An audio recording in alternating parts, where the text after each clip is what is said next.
Now, later than billed, but better late than never, we've highlights from today's play at the Crucible on BBC Two.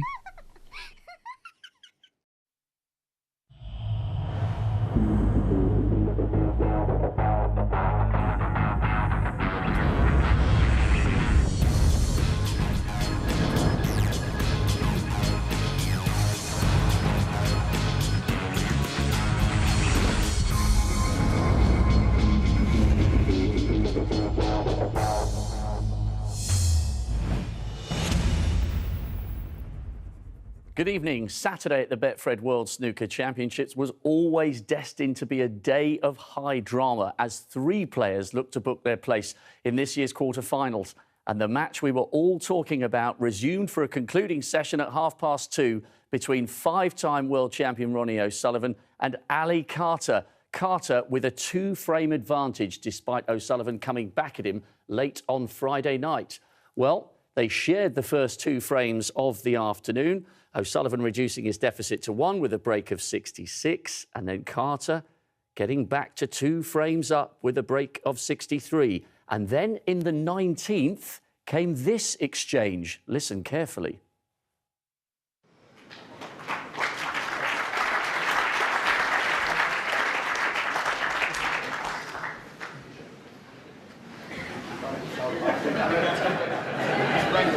Hey? I should be Mr. Angry. Yeah? Well, you're not too short, are you? I'll give you one back. Thank you. That's right. Let's go. Thank you very much. Very nice of you. Stop being angry then. All right, fellas, just play on, yeah? Yeah, I'm cool. Cool as a cucumber. Wow, whatever you make of that exchange, there was certainly plenty of tension. Nerves were fraying. Ali Carter took that frame for 11-8, and then Ronnie reduced the deficit to 2 once again, courtesy of breaks of 71 and 59. Then came the little mid-session. We will resume with the action. Ali Carter's at the table in the 21st, leading by 10. He's 2 frames up and only 2 away from the winning line. Commentary comes from Dennis Taylor and Stephen Hendry.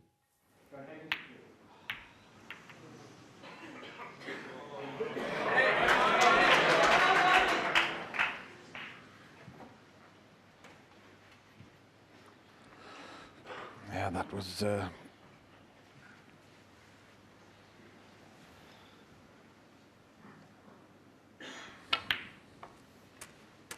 One. Ali Carter's safety play has been impeccable throughout this match. That was a slip up there that has left Ronnie in.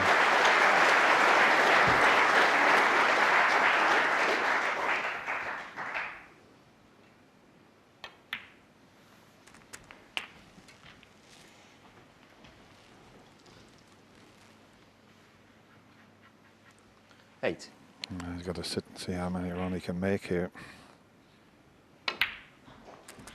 9.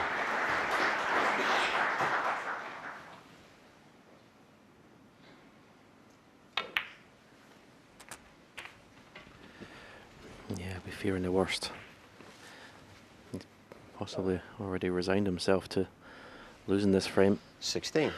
Ali Carter sits there. It's something he did all last night. Didn't watch Ronnie when he was at the table. 17.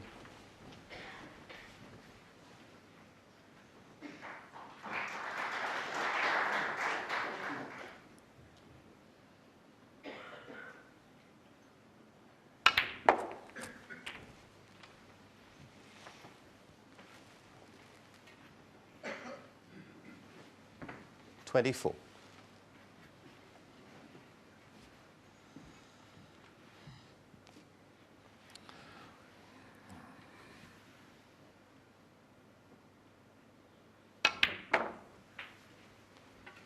$25.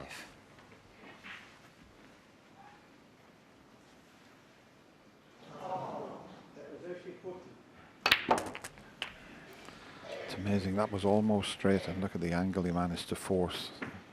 That's down to timing, 32. cue power, and of course the light cloths.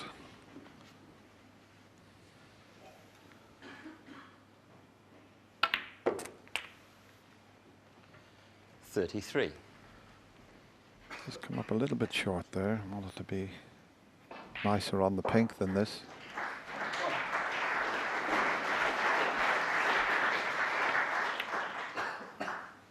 No problem. Back in prime position again.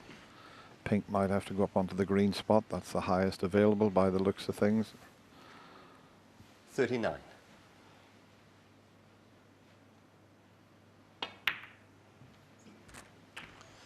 $40.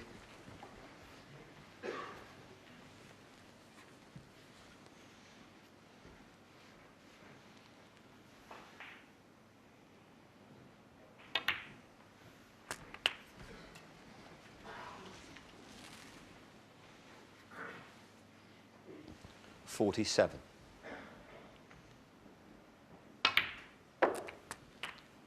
$48. That's a slack shot for someone as good as Ronnie O'Sullivan.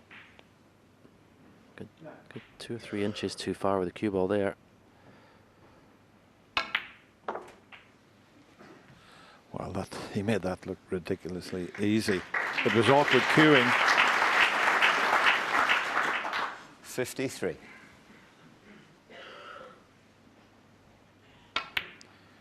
And the final frame 54. before the mid-session interval, it made breaks of 59 and 71.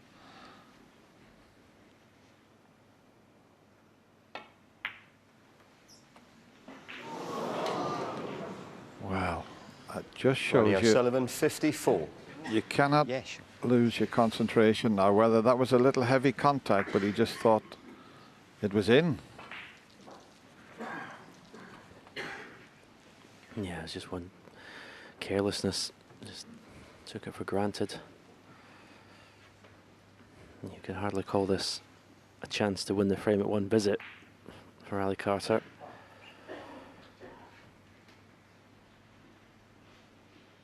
What he's worried about here, if he plays the screw back off the other red, he'll go dangerously close to the middle pocket there, just to the right of the blue.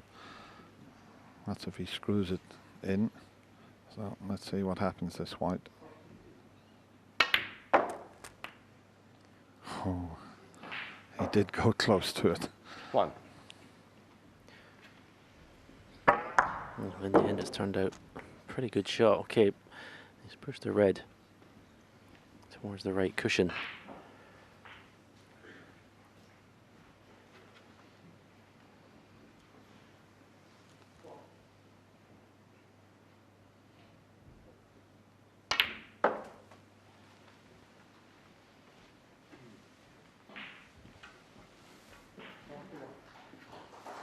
Five.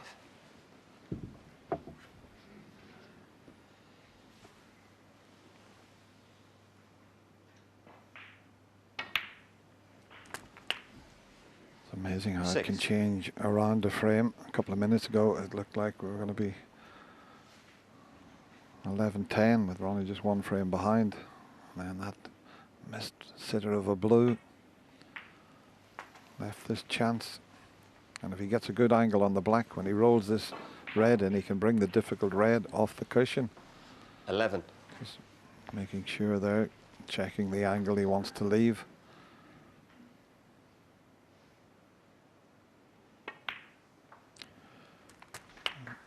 Has he gone 12. too far? He's just thinking about it, maybe just a fraction too far. I don't know if he can still get the cannon. He'd rather do that than drop in behind it. Yeah. Okay.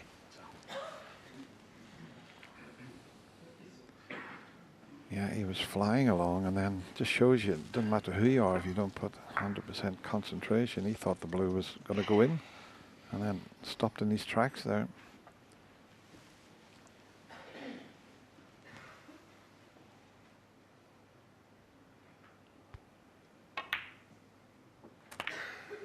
He had got the angle to bring the red into play. Still got that difficult yellow, as we show you the 19. nice cannon that he played there.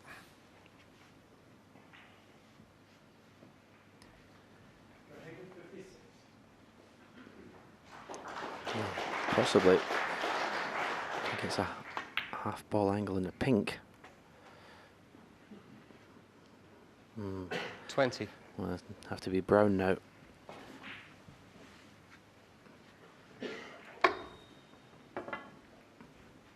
Doesn't have to play the cannon here. As you said, because the green is so close to the yellow, if he gets straight on the yellow, even to this right-hand corner pocket or left-hand corner pocket, either of the black ones, he doesn't have to do anything with the cue ball.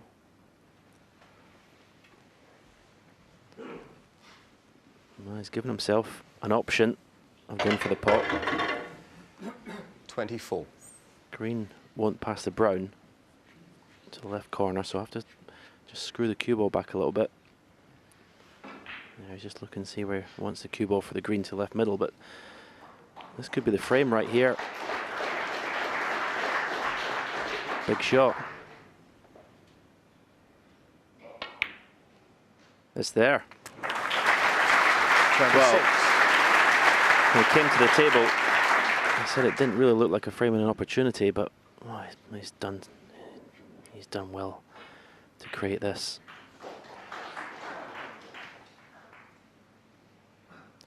It's going to be a little bit farther away from the brown than he would normally be. 29. What a big clearance this would be, Dennis. Wow, this is typical of Ali Carter. What a battler he is.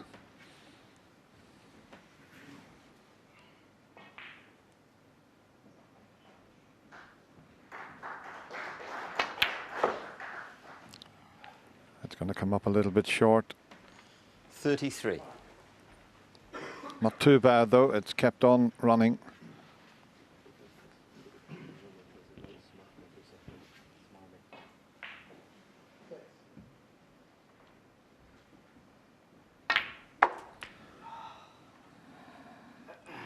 Well, he let a groan out when he hit it, but it's not bad. He's got an angle. I don't know what he was groaning about. This is a good angle. I think when he hit it, he didn't think he was going to have as good a pink here as this.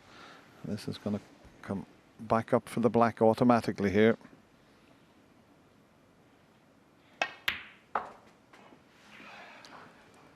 Or is it hard enough? 44. Needs to keep on rolling, and it is.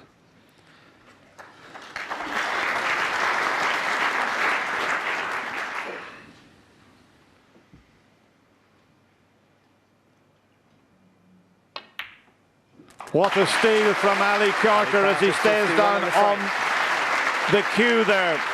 Ronnie O'Sullivan missed an easy blue in the middle, and Ali Carter, well, a cracking clearance. He now leads by 12 frames to 9. He only needs one more. Well, in the context of the match, what a superb clearance by Carter to leave him one away from a maiden victory over the man who denied him in not one world final, but two. As we join it in the next, the captain is once again at the table, having already produced a break of 51.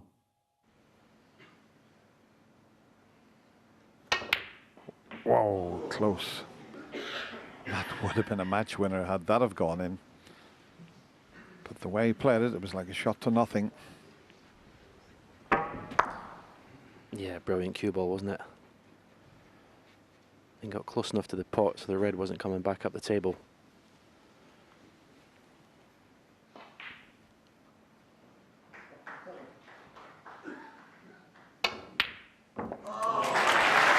Wow, my goodness. One. As I said before, as we see this again, what a pot. Look at the way the reds are. He's gone favourite for this frame, Ronnie O'Sullivan, 50 behind.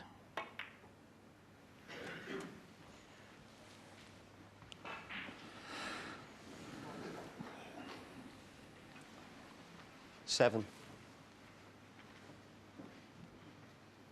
Ali was close with his long pot. Ronnie's was superb. But still can't afford one error.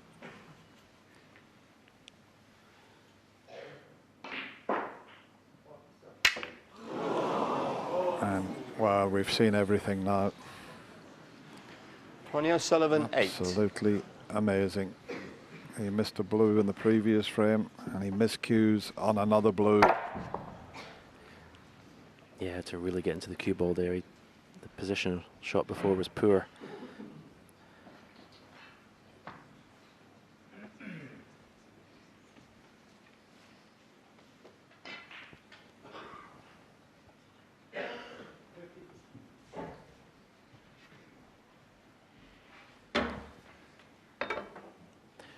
You feel he doesn't want to take this red on, but I think he has to.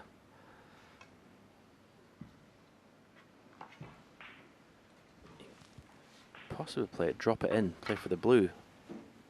Might be the only ball he can leave is the one he's going for. Don't think the red goes past the blue, the one that's close to it. It's match ball, Ali. I think you have to take it on. He's going to refuse it. He might be thinking about cutting this one in past the blue. He feels that he could maybe get it safe if he misses it. One, he didn't want to risk the other with the rest.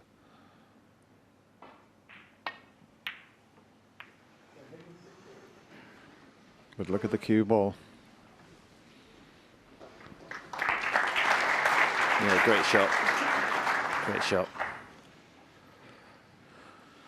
I don't blame him for that. If you're not comfortable using the rest, you know, why risk it and open the door slightly?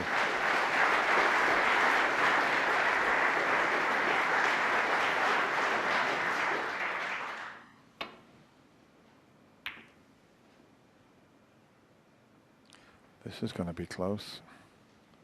What a shot he's pulled off here. Thank you.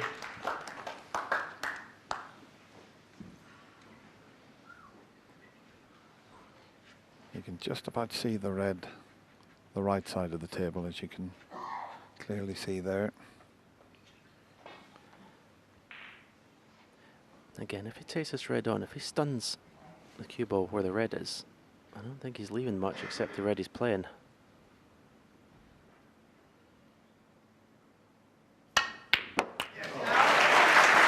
What a shot! It's the second one of those he's done today. What cueing that was.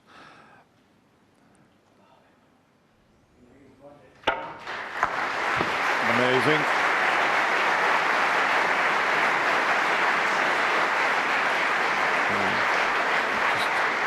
Lots of noise from the other side of the arena as play finishes.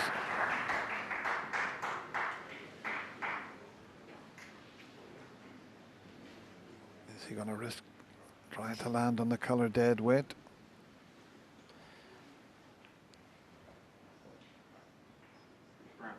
Rumble. Ali Carter 1. No, he wasn't going to try anything too fancy there. Get too close to the brown, just make sure of the snooker. Well, Ali Carter just needs one red at the moment to leave Ronnie needing a snooker, and it's Ronnie who's in a snooker.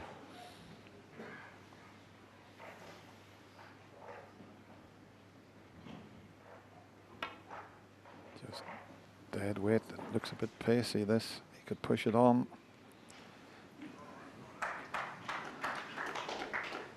I think it's finished a little awkward. I think the red goes past the pink to the right middle. Oh, well, that's a plus for Ali Carter. So this red to the middle pocket to give him his first victory ever over Ronnie O'Sullivan. And there you see the red that he's faced with. It's there. 1. He has showed some bottle in this match, Ali Carter.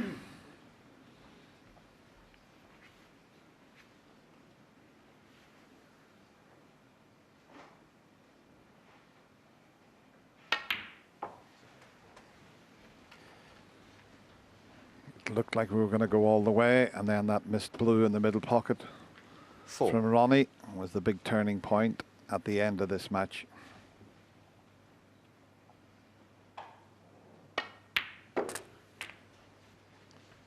Five. It's had everything, both players. making century breaks. But it's the end of this year's World Championship for the Rocket.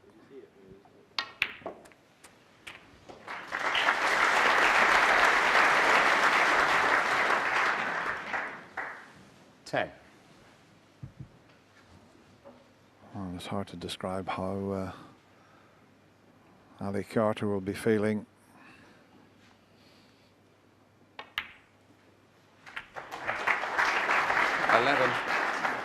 Doesn't really matter about the next shot. He's trying to double the black. And Ronnie comes forward to shake his hand. It's taken an awful long time. He pats him on the tummy to say well done. And look at that. Ali Carter, after all this time, manages to beat the Rocket Ronnie O'Sullivan. And that's what it means to him. And in the end, he wins 13-9. I think he's a happy bunny. Well, I know all you lot want to get your teeth into something. Look, Ronnie's done me in the final twice and had the better of me. And I've been intimidated by him in the past, pre-2012. But, you know, I've been through a lot in my life. I've been through a hell of a lot. And I was determined that that wasn't going to happen this time. And I haven't paid for a ticket to watch Ronnie O'Sullivan play. I'm here to win the tournament. Disappointed to lose. You always are, you know. Sheffield Crucible, such a great venue, great tournament, but you know, it just wasn't good enough over the match, and you know, Ali deserved his victory. You know, we had a shoulder barge earlier on in the match, and I just decided that I wasn't going to bend out the way again. So we just kind of collided. It's all tight in there, as we know. He's walking. I'm walking to the table. He's walking back, and I was looking at the table. And we've just rubbed shoulders a bit harder than, you know, what you normally would. And the heat at the moment, but hey, it's all fairs in love and war. If someone's going to shoulder barge into me, what have I got to keep walking around him, tiptoeing, and sort of, you know, do a little courtesy as if he's the Queen or the King. You know, sometimes you just have to stand your ground. Nothing. He just went, that was some shoulder barge, wasn't it? And I just went, yeah, thank you, sort of thing. And he went, you're Mr. Angry. So I said, thank you. And that was it. You know, I don't want to dwell on it. It's not that important. I think you should just be focusing on Ali. Played a great match and he's in the tournament. Just think of Syria. Just think of all these angry. Just think of all these terrible things going on in the world at the moment. Just sitting here talking about a shoulder barge. I mean, let's really get into reality. You know. Everyone in the crowd. I've got a guy sitting next to me. Every time Ronnie pots a ball, oh Ronnie, clapping Ronnie and everything. You know, and it just intensifies everything. And you know. But it was my day today. He's had plenty of days, and hopefully it will be my day again.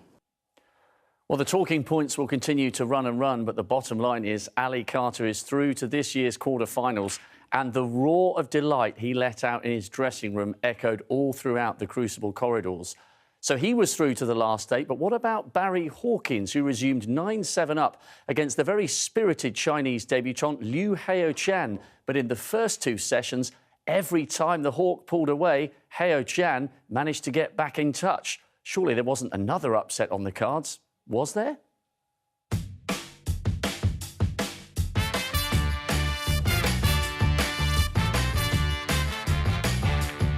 That looks good. That looks very good. He's only one behind. Cue ball could go close to this right centre. The perfect start for the youngster, and it's 9-all. Very absolutely delighted to get his first frame on the board this morning and go back into the lead. Hits the pink, he could go in off. He could go in off. Well, would you believe it? What a steal from the young man. It's 10 frames off. What a turnaround.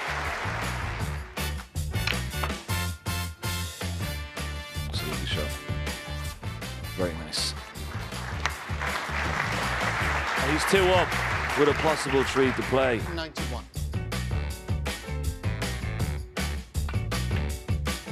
See the nerves just starting to get the better of Lou at the moment. Oh, this is perfect.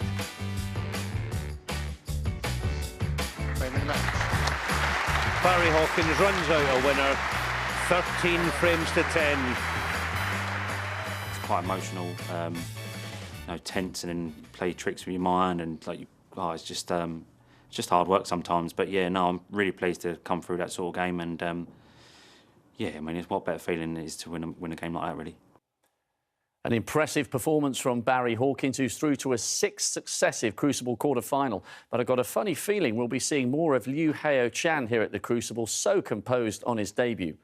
Now to the Masters finalist, Kyron Wilson, who was up against the Welshman Jamie Jones. They'd both been to the quarter-finals before, but when they resumed for their concluding session, it was Wilson with a very, very healthy 11-5 lead.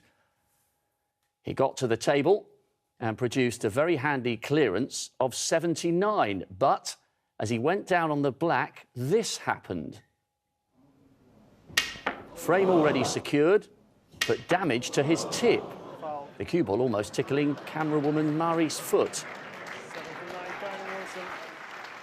So he had done enough to take that frame, moving to within 1 of the winning line. There was a gap of 15 minutes while he got some attention on the tip. So, as we join it in the 18th, it's Jamie Jones at the table, leading 60-47, with just blue, pink and black remaining. Your commentators on this one, John Virgo and Peter Ebden.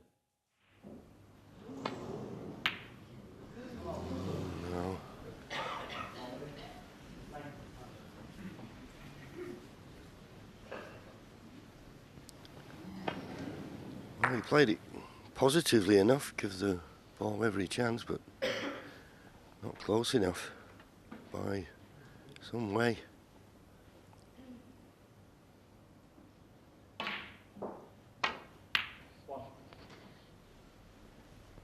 This looks good.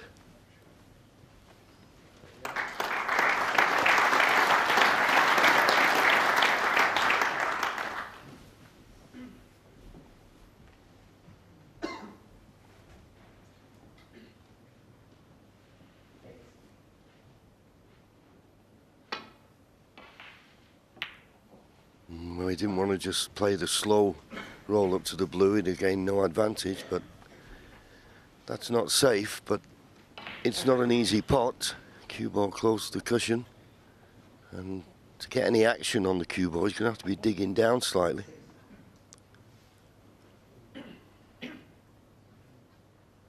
Building himself up for 3 big shots.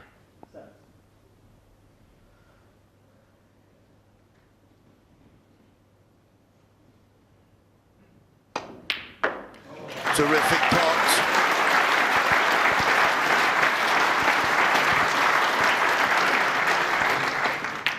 Excellent shot. Good straight cueing. And now pink and black for victory. Well, he'll be okay with this one, John, because he's got to play with topspin.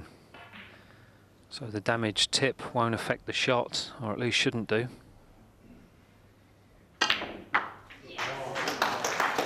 This looks perfect. This looks absolutely inch perfect. A wonderful shot. And he'll be glad to pot this black. Jamie Jones had chances galore in this frame.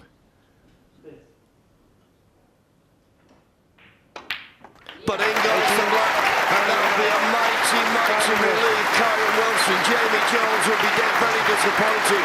We'll wish him well for the rest of the tournament. But what will be going through Kyron Wilson's hand? Jamie Jones waves to the crowd. He'll be very disappointed. Should have won that frame and see what happened. But what has happened is Kyron Wilson, damaged tip and all, is through to the quarter-final. He beats Jamie Jones by 13 frames to 5. It seemed to be the sort of match where we were just pinching frames off each other. You know, I nicked the very first frame. Jamie pinched the second one when he needed a snooker, and it just seemed to sort of follow in that pattern from then on. But this afternoon, I sort of sensed that Jamie was struggling a little bit, and you know, I really needed to take advantage of that, and ended that session 11-5, and you know, gave myself as little work to do as possible tonight. You know, I'm not really missing anything easy. I'm playing the right shots. My mind is very clear. When I feel like the balls are there and I want to score, I up my tempo and I'm scoring very well. And yeah, just playing the right shots. And you know, I really feel like I'm, you know, doing the right things here. So Kyron Wilson is indeed through to a 3rd successive quarter-final, and his meeting, he's practicing behind me, will be a rerun of the Masters final against Mark Allen. What a great showdown that will be.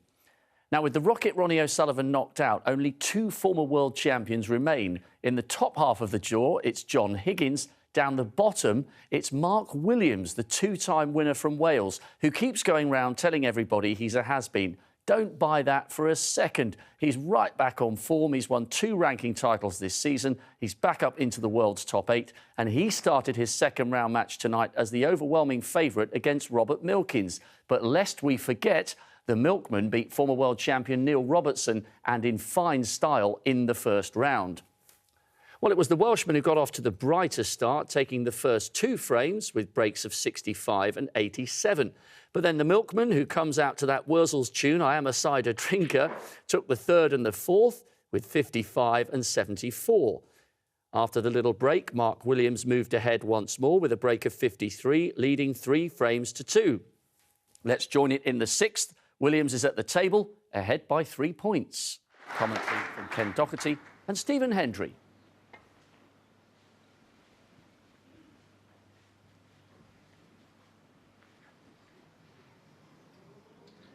Foul, the miss.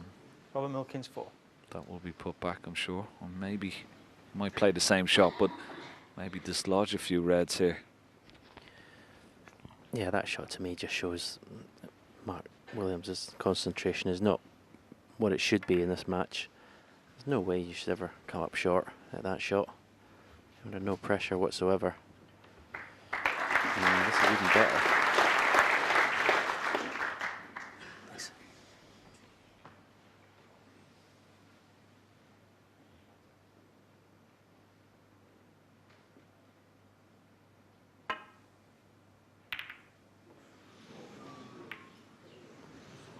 And that mistake should be the last one in this frame.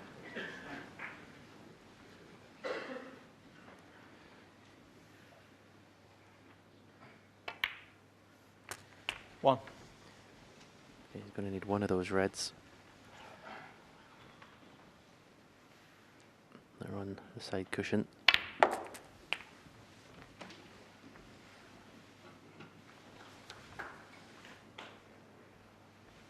Eight.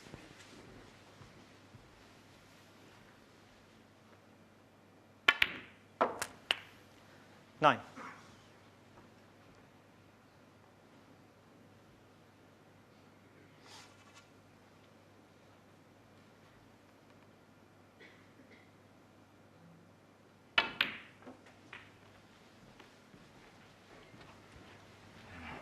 Applied that very well.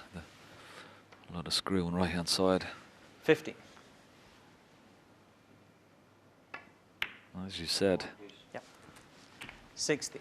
Slightly heavy contact on the cue ball. He's having to clean. So he takes 3 reds, 3 blacks. He'll be 40 points ahead, but he'll be still 43 on the table. Okay. He's going to need to develop one of those 2 reds on the left hand side cushion. I thought he may have been tempted to do it there. He had a perfect angle in the black just to screw the cue ball. 23. Decided to play for the open reds. It's always a danger. You put all your eggs in one basket. So he plays it now. 24. He's perfect on the black. I don't understand that. He might not get as good an angle again. 31.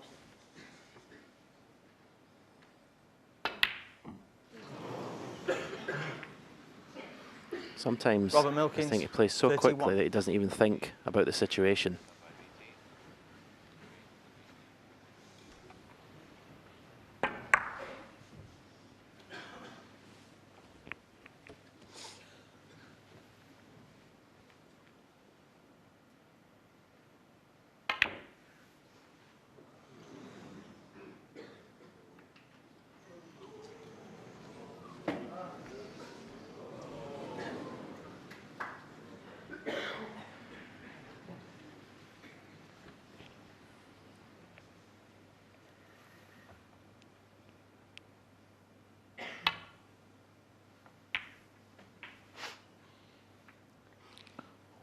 One. Didn't want that little kiss on the yellow. He just missed the yellow. This was straightforward. He still get on this red. He needs a lot of left-hand side on that cue ball. And he hasn't got it. This is missable, this red, so just needs the red. Now, well played. Where's the brown? 5. Brown went very close to that left-hand centre pocket.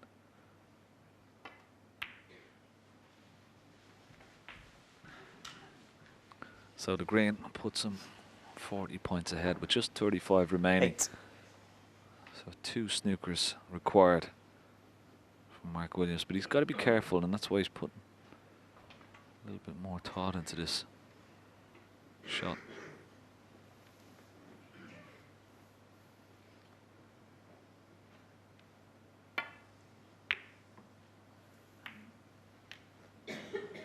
Robert Milkins, 8.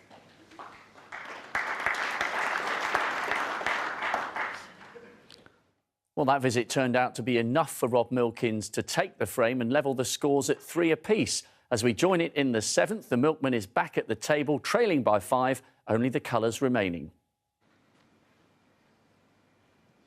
Cue ball is going to bounce off this cushion. He's going to leave this yellow.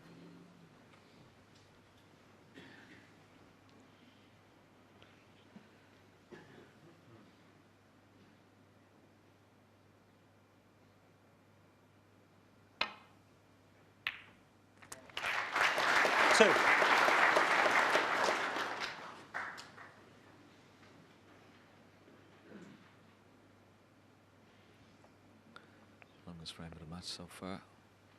Over 29 minutes now.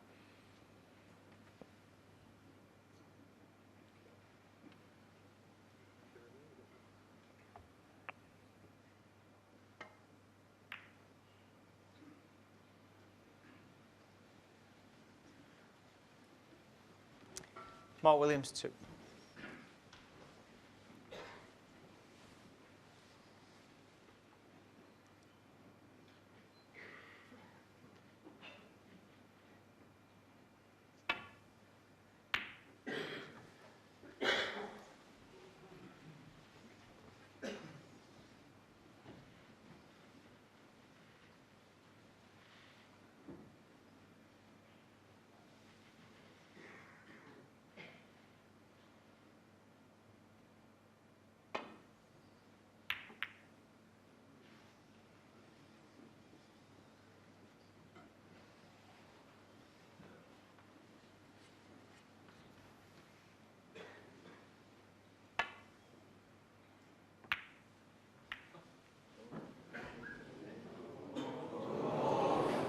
I thought the green was, for a minute, was going to go in. So 1 positional shot from Mark Williams. Surely he takes this frame. And he didn't find it. 3. He certainly didn't play for the brown into the middle.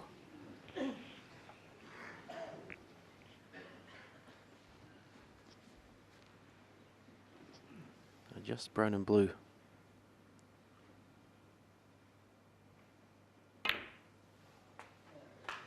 7.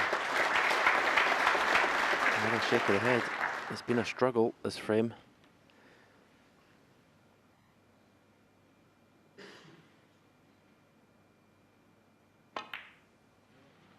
I can't believe what I'm seeing, Ken, in this frame. Mark Williams, 7. Yeah, both players have gone completely off the Settle ball, down, straight please, forward. Blue just for the frame. Very unusual for Mark Williams to miss that particular type of shot.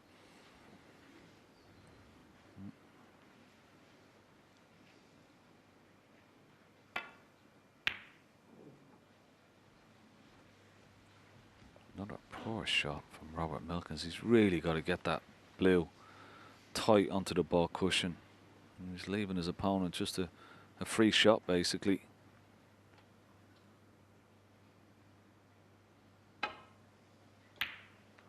Yeah. It's just a free shot. And just look at the cue ball. If he had missed it, He just missed an easy blue in the middle and then pots that excellent long blue.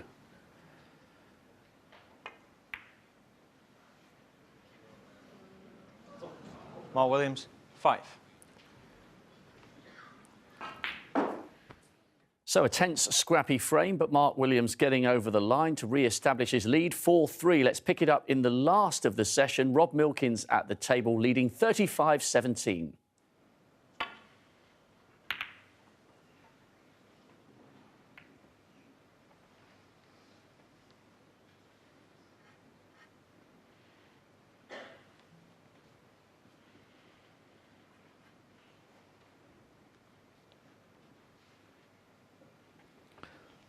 Just coming down to see if he takes this red on just above the pink. Is there a gap? I think he's playing for the black.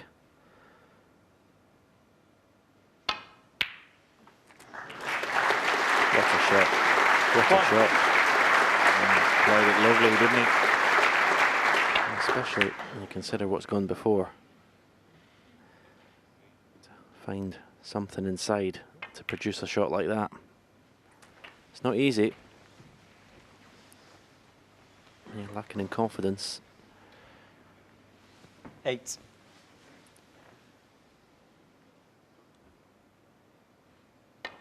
In the end, if 9. he can win this frame, he'll be delighted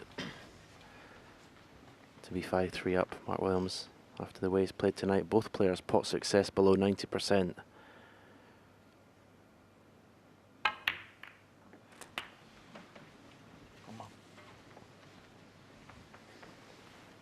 That was a delicate little shot. Held 16. the red and brought the other two reds into play as well. And now 17. good chance to win the frame from this visit. Oh, he landed awkward. It's just so unlike Mark Williams. As I say, I don't think his concentration's been what it should have been all night. You know, perhaps partly due to his opponent. He's a very unpredictable player.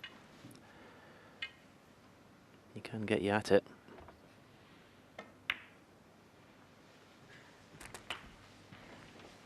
So this is definitely not the red he was wanting to be playing. 24. But you would imagine it's more or less frame ball, this one, should this go in. Nope. Mark Williams, 24.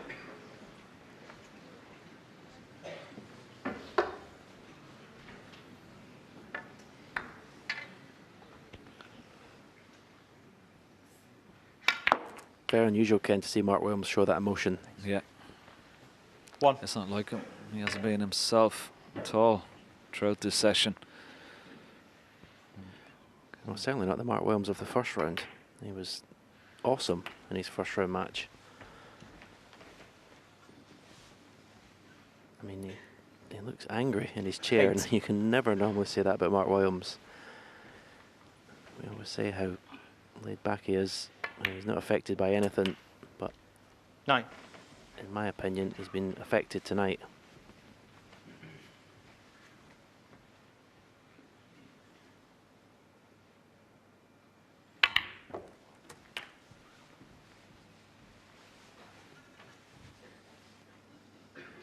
Is there going to be 60. another twist in this final frame? Yep, there it is. Robert Milkins, 16.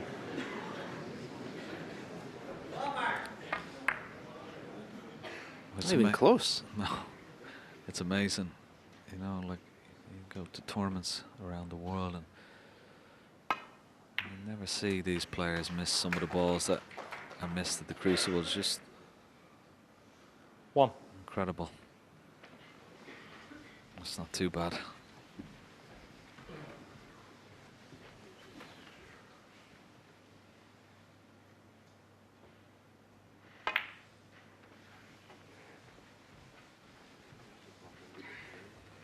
This magical Crucible theatre does have an effect on players like no other tournament. Williams. 7. The pot green. And then up to the blue for his opponent to require a snooker. And that's for a 5-3 lead overnight.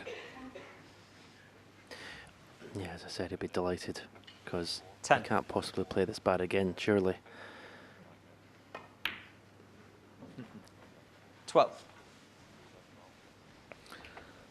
Robert Milkins stewing in the seat there, can barely look at Mark Williams. Clearing up here. 15.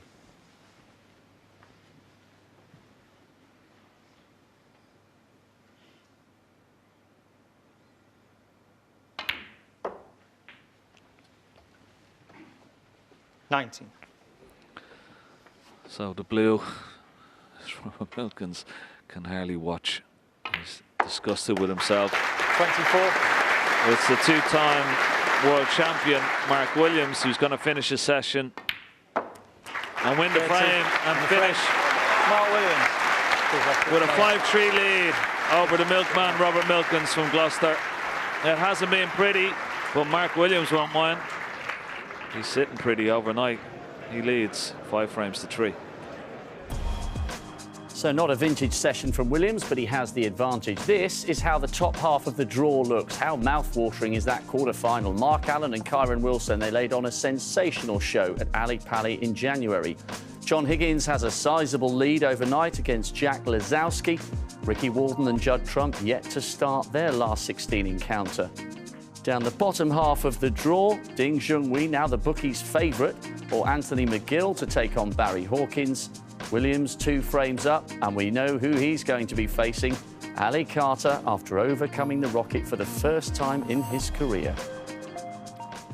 So much great snooker still to come in this year's championship, and if you still haven't had enough tonight, don't worry, Snooker Extra follows immediately after this programme. Extended highlights of John Higgins against Jack Lazowski in their first session. And then later on this morning, 10 o'clock, BBC 2, Judd Trump against Ricky Walden. Trump, the runner-up in 2011. And then Ding Junhui will be up against Anthony McGill on the red button. Day 8 promised much and duly delivered. From 9-7 down, Ronnie wanted to get Carter, but it was Ali who extinguished the rocket and marched on to the quarter-finals. See you soon. A very good night.